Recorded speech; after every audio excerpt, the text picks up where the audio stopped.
Kita turun hari ini bukan tidak punya dasar. Kami memiliki dasar yang jelas bahwa hari ini kami turun berdasarkan konstitusi negara ini. Kami ingin menyampaikan juga beberapa hal penting. Bagaimana sistem negara dalam ketatanegaraan negara Republik Indonesia yang menganut trias politika, yang mengatur tentang bagaimana kekuasaan pemerintahan dibagi menjadi tiga, yaitu eksekutif, legislatif, dan juga yudikatif.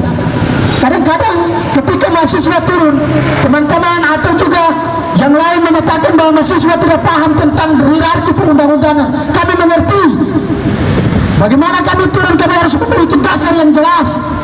Oleh sebab itu hari ini kami bisa berbicara di sini karena kami juga belajar tentang bagaimana itu mengatur hierarki perundang-undangan yang diatur dalam Undang-Undang Nomor 12 Tahun 2011 tentang pembentukan peraturan perundang-undangan, kawan-kawan. Yang berikut, kami ingin bicara tentang Undang-Undang Nomor 7 Tahun 2021 tentang HPP, yaitu harmonisasi peraturan perpajakan, yang kemudian dinaikkan dari 10% menjadi ditambah 1% menjadi 11%, kawan-kawan. Dampaknya apa, kawan-kawan? Ketika ada penambahan 1% dari 10%, kami tidak persoalkan bagian itu, tapi momentumnya yang tidak tepat ketika dinaikkan pada saat momentum COVID-19, di mana kemiskinan, di mana tekanan ekonomi masyarakat hari ini seluruh Indonesia, bahkan dunia secara khusus di Indonesia masih dalam tekanan, kawan-kawan. Hari ini yang kita lihat bagaimana kenaikan harga bahan pokok khususnya pada saat minyak goreng. Apakah ibu-ibu yang di dapur sana terima? Kami tidak persoalkan ketika negara menaikkan harga bahan pokok, saudara-saudara. Tapi apakah momentum itu tepat ketika dinaikkan pada saat masa pandemi seperti ini? Inilah yang menjadi tuntutan kita. Seluruh masyarakat hari ini turun ke jalan, khususnya mulai dari Jabodetabek hingga saat ini di beberapa tempat Sulawesi, semua turun ke jalan untuk mengatakan sikap kita bahwa kita menolak setiap kebijakan-kebijakan pemerintah yang tidak pro terhadap rakyat. Kawan-kawan sekalian, ada satu isu menarik yang hari ini kami bawa sebagai isu lokal, yaitu penolakan BOB, Daerah Otonomi Baru, yang diatur dalam Undang-Undang 22 Tahun 1999 dan juga Undang-Undang Nomor 23 Tahun 2014 tentang pemerintahan daerah. Saya ingin jabarkan sedikit bagian ini, kawan-kawan. Kami mengerti bahwa lahirnya BOB tidak semata-mata karena kepentingan elit, tidak semata-mata hanya karena kepentingan kelompok, tapi lahirnya sebuah DOB itu berdasarkan kajian-kajian yang betul-betul merakyat. Dan apakah saudara-saudara mungkin sempat beredar flyer yang dibagikan oleh kawan-kawan, khususnya pernyataan yang disampaikan oleh akademisi UNIPA Bapak Agus Semulo, menyatakan dia mempertanyakan DOB ini lahir untuk siapa, DOB lahir ini karena apa.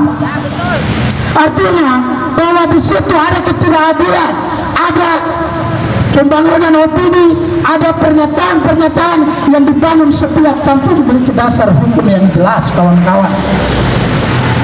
Pegunungan Arfak hampir sedikit masuk dalam provinsi yang kadaluarsa pada tahun-tahun sebelumnya. Karena apa? Karena dia hampir sedikit tidak mampu membangun daerahnya, khusus di Pegunungan Arfak. Itu terjadi di beberapa tahun kemarin. Artinya apa? Saya memberikan ilustrasi yang paling gampang. DOB dalam Undang-Undang Nomor 23 Tahun 2014 dan juga ada di dalam Undang-Undang Nomor 22 Tahun 1999. Di situ memberikan makna bahwa mau DOB itu sama saja dengan kau mau kawin. Jadi kau sudah siap mau berumah tangga, baru itu dilakukan DOB. DOB itu bukan semata-mata bahwa membuka lapangan pekerjaan. Jika kalian mau bahwa DOB adalah membuka lapangan pekerjaan, cukup datangkan perusahaan, lapangan pekerjaan tersedia. Itu analogi singkat dalam membaca Undang-Undang Nomor 22 Tahun 1999 dan juga Undang-Undang Nomor 23 Tahun 2014 tentang pemerintahan daerah. Artinya bahwa kami mengerti bagian-bagian itu, sehingga hari ini kami datang di samping 5 poin penting secara nasional yang dikembangkan di seluruh Nusantara. Kami membawa satu isu, yaitu DOB, penolakan DOB. Teman-teman di Jaya Wijaya memberikan demonstrasi keras, memberikan aspirasi, dan itu dibawa oleh DPR Jaya Wijaya ke pemerintah Provinsi Papua. Tapi apa yang terjadi? Suara-suara yang ada di atas tanah Papua ini harus dibungkam. Kami tahu bahwa indeks demokrasi di atas tanah Papua hari ini menurun karena apa? Karena ada pembungkaman suara-suara rakyat terpencil di atas sana. Kawan-kawan, ini menjadi perhatian penting saudara-saudara, sehingga kami menginginkan sebuah perubahan besar. Pemerintah tidak bisa tutup mata ketika melihat persoalan-persoalan yang terjadi di kalangan masyarakat. Ingat kawan-kawan, revolusi terjadi itu karena pemuda dan mahasiswa. Hari ini mungkin orang tua-tua mereka sibuk dengan mereka punya pekerjaan rumah tangga, mereka sibuk dengan mereka punya pekerjaan, tapi hari ini pemuda hadir di tempat ini, pemuda hadir di seluruh Indonesia untuk menyatakan perang logika, menyatakan perang konstitusi, menyatakan perang idealisme. Amin, setuju. Kami tidak datang di sini untuk mengacaukan negara. Kami hadir di sini untuk menyatakan poin-poin krusial di dalam Undang-Undang Dasar Negara Republik Indonesia dan turunan daripada undang-undang lain yang menyatakan bahwa ketika itu tidak benar, kita harus sampaikan bahwa itu tidak benar. Ketika itu salah, kita harus sampaikan bahwa itu salah. Karena itu bagian daripada demokrasi kita, mengajarkan tentang keadilan sosial bagi seluruh rakyat Indonesia, menyatakan kebenaran jika itu benar, menyatakan hal yang salah jika itu salah, kawan-kawan.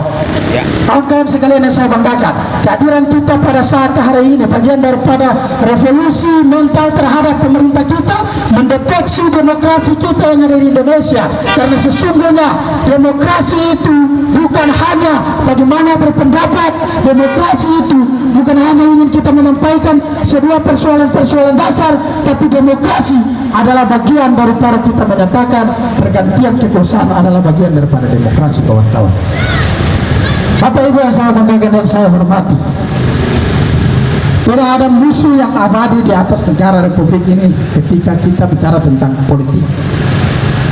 Kawan-kawan sekalian, hari ini kita melakukan demonstrasi damai di tempat ini karena kita memahami betul kondisi negara saat ini, kita memahami betul kondisi sosial politik masyarakat saat ini, bagaimana keadaan tertekan masyarakat di tengah pandemi COVID-19 di era reformasi negara Republik Indonesia ini yang semakin ditekan, kawan-kawan.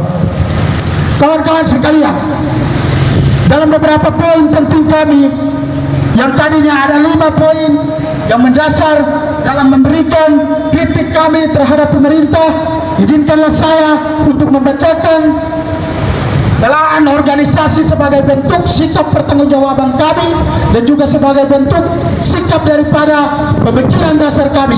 Yang pertama, kehadiran pilar Papua Barat, pilar pemuda rakyat Papua Barat sebagai bentuk wujud sikap nyata dalam melakukan kritis dan deteksi perkembangan dinamika dan sikap pemerintah mengawal sebuah usaha-usaha negara dalam mewujudkan kesejahteraan yang adil bagi bangsa dan negara.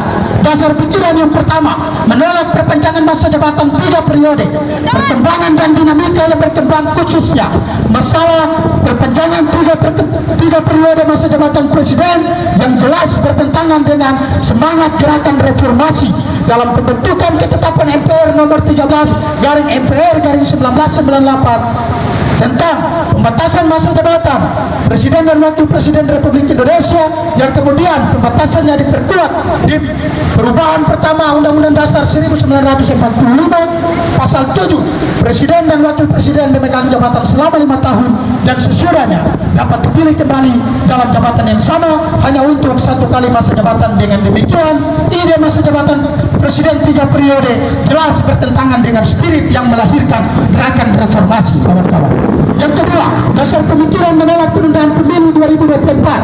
Bagi kami, ide penundaan pemilu tidak rasional. Pemilu 2024 tidak dapat ditunda karena merupakan amanat konstitusi, bertentangan dengan amanat reformasi.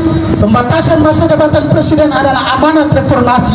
Amanat reformasi telah ditetapkan dalam Undang-Undang 1945 pasal 7 dan pasal 22E. Pemilu dilaksanakan setiap 5 tahun sekali dan presiden serta wakil presiden hanya dipilih kembali untuk 1 kali masa jabatan. Masalah anggaran tidak logis digunakan menunda pemilu 2024 karena sebetulnya Menteri Keuangan mengatakan masih memiliki anggaran dalam program pemulihan ekonomi atau PEN sebesar Rp 178,3 triliun untuk memindahkan ibu kota negara IKN. Yang kedua, jika pemerintah menggunakan alasan COVID-19 untuk menunda pemilu 2024 juga, tidak bisa digunakan sebab Indonesia mampu melaksanakan 2.270 pemilihan kepala daerah serentak pada 9 Desember 2020, padahal saat itu masa pandemi sedang parah.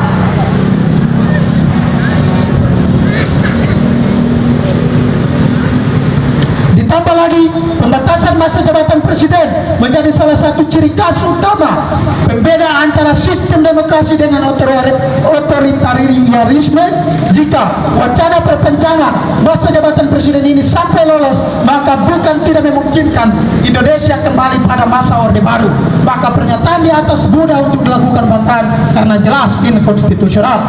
Dasar pemikiran yang berikut, yaitu menolak kenaikan harga pangan BBM dan PPN. Penolakan kenaikan harga pangan BBM, LPG dan PPN, hal ini perlu disuarakan karena semakin menyengsarakan rakyat dan tidak memenuhi rasa keadilan di tengah pendapatan rakyat belum pulih akibat pandemi COVID-19.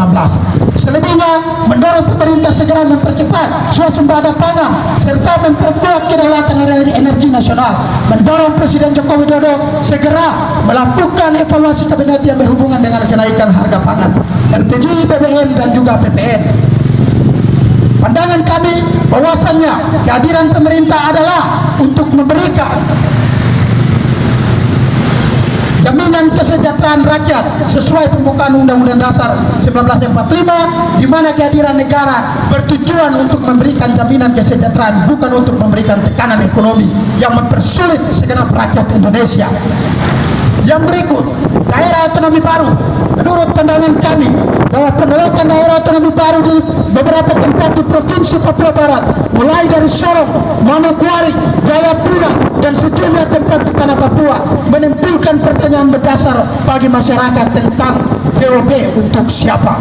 Salah satu hal yang bisa kita lihat, misalkan pada aspirasi penolakan pemekaran wilayah atau pembentukan daerah otonomi baru DOB di Papua dari koalisi masyarakat dan mahasiswa dan masyarakat Lapago ini diserahkan langsung oleh DPRD Kabupaten Jawa Wijaya yang memberikan makna bahwa pemerintah secara khusus legislatif yang diwakili Wakil Ketua 2 DPRD Kabupaten Jawa Wijaya didampingi Ketua Komisi B, Ketua Komisi C, Wakil Komisi A dan Sekretaris Komisi A, Ketua Fraksi Perindo dan anggota Komisi A Jaya Wijaya yang turut menolak pemekaran atau DOB di tanah Papua. Maka dengan ini pandangan kami jelas upaya pemekaran atau DOB adalah bagian yang bukan menjadi aspirasi masyarakat di atas tanah Papua.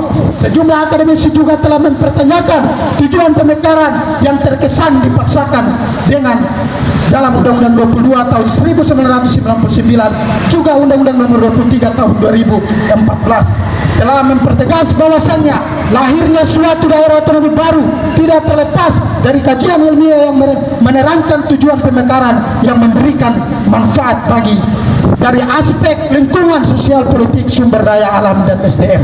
Maka penolakan DOB adalah murni bagian dari kedaulatan masyarakat adat, kawan-kawan sekalian. Kawan-kawan, itulah dasar pemikiran kami dalam melihat dinamika perkembangan yang terjadi di atas negara Republik Indonesia.